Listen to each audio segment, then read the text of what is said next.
প্রশাসনের মধ্যে থাকা ব্যক্তি আমাকে প্রচন্ড জোরে আঘাত করে। আমি বুকে অত্যন্ত চোট পাই। তৎক্ষণিক রিলিফ করার জন্য আমি হসপিটালে গিয়েছি, কিছু ট্রিটমেন্ট চলছে, কিন্তু আমাকে এখানে ডাক্তার দেখানোর প্রয়োজন আছে। অনুরোধ করছি, এই লড়াই একদিনের লড়াই নয়, এই লড়াই আমাদের দীর্ঘদিনে লড়তে হবে। কারণ স্বাধীনতার ৭৫ বছর পর থেকেই পার হলেও আজকে আমরা ৭৯তম স্বাধীনতা দিবস উদযাপন করলেও আমি দলিত, আমি আমার সঠিক অধিকার পাচ্ছি না। আমি আদিবাসী, আমি আমার সঠিক অধিকার পাচ্ছি না। আমি মুসলমান, আমি আমার সাংবিধানিক অধিকার পাচ্ছি না। আমি পিছড়া বর্গের মানুষ, আমার সাংবিধানিক অধিকার আমি পাচ্ছি না। আমার বলনেওয়ালা লোকের অভাব।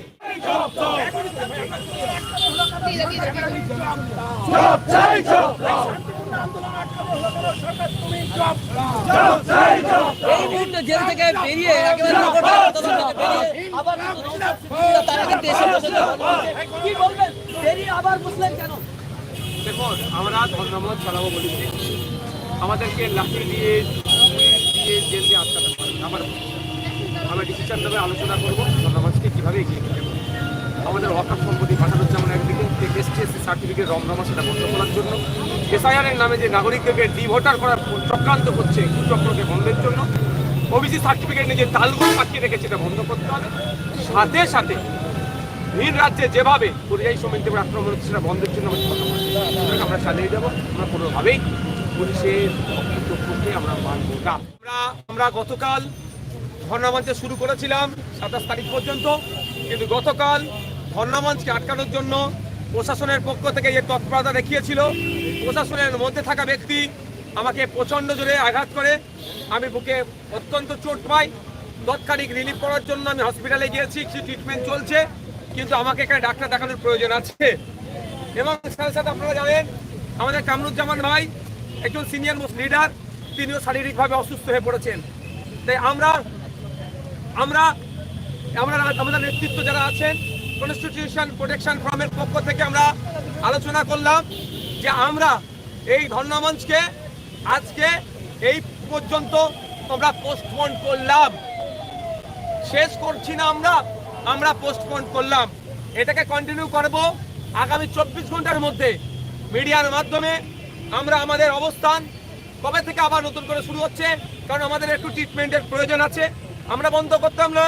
আমাদের ইমতিয়াজ ভাইরা, আমাদের সারোয়ার ভাইরা, আমাদের সিনিয়র মোস্ট যারা আছেন, তারা আমাদেরকে সাজেস্ট করেছেন যে আমাদের আন্দোলন এটা দীর্ঘমেয়াদী আন্দোলন, আপনাদের শরীরকে সুস্থ রাখতে হবে। আমাদের জামায়াতে আহলে হাদিসের নেতা আলমগীর সাহেব থেকে শুরু করে হাকিকুল ভাইরাও আমাদেরকে বলছেন যে আগে আপনাদের শরীরের ট্রিটমেন্টেরও দরকার আছে, সুতরাং আপনারা ট্রিটমেন্ট করুন। আমরা দ্রুত এবং একটা ডেট নিয়ে আপনাদেরকে ২৪ ঘন্টার মধ্যে জানাবো, এবং কালকে আমরা ডাক্তার দেখাবো, আমাদের অবস্থানটা ক্লিয়ার হবে। তাই আপনাদের কাছে অনুরোধ করছি, এই লড়াই একদিনের লড়াই নয়, এই লড়াই আমাদের দীর্ঘদিনে লড়তে হবে। কারণ স্বাধীনতার ৭৫ বছর পর থেকেই পার হলেও আজকে আমরা ৭৯তম স্বাধীনতা দিবস উদযাপন করলেও আমি দলিত, আমি আমার সঠিক অধিকার পাচ্ছি না। আমি আদিবাসী, আমি আমার সঠিক অধিকার পাচ্ছি না। আমি মুসলমান, আমি আমার সাংবিধানিক অধিকার পাচ্ছি না। আমি পিছড়া বর্গের মানুষ, আমার সাংবিধানিক অধিকার আমি পাচ্ছি না।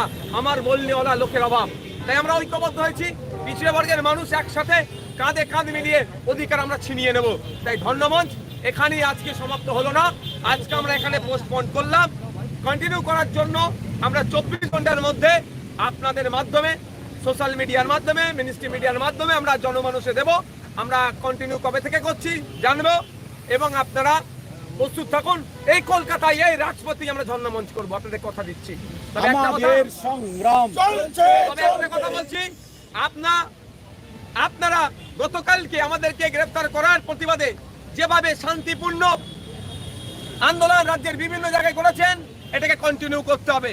শান্তিপূর্ণ আন্দোলন চালিয়ে যেতে হবে যতক্ষণ না পর্যন্ত ওবিসি সমস্যার সমাধান করছে রাজ্য সরকার, ফেক এসটি/এসসি সার্টিফিকেট বাতিল করছে, ওয়াকফ সংশোধনী আইন প্রত্যাহার হচ্ছে, এবং নাগরিক ভিন রাজ্যে বাঙালি পরিযায়ী শ্রমিকদের উপর অত্যাচার বন্ধ হচ্ছে, এবং এসআইআর নিয়ে নাগরিক হয়রানি হবে না, এটা ইসিআই জানাচ্ছে তথা কেন্দ্র সরকার জানাচ্ছে। আমাদেরকে বিভিন্ন অঞ্চলে, বিভিন্ন মহল্লায়, বিভিন্ন বুথে, বিভিন্ন জেলাতে, বিভিন্ন শহরে এই আন্দোলন আমাদেরকে চালিয়ে যেতে হবে। ইনকলাব, আমাদের আন্দোলন।